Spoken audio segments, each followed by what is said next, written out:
วงพงศลีเผยแพร่ผู้ห่มและแนะนำการจัดซื้อจัดจ้างในวันที่ 17 กุมภาพันธ์ 2026 นี้ที่ห้องประชุมสรรหาสำนักงานปกครองแขวงพงศลีได้จัดกองประชุมเผยแพร่ผู้ห่มและแนะนำการคุ้มครองและปฏิบัติสัญญาจัดตั้งปฏิบัติเวียกงานการจัดซื้อจัดจ้างอยู่แขวงพงศลี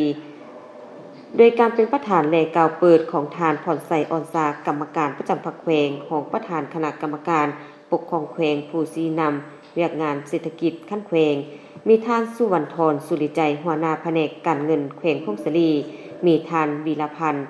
ดวงทองคำของหัวหน้ากรมประเมินผลและการจัดซื้อจัดจ้างกระทรวงการเงิน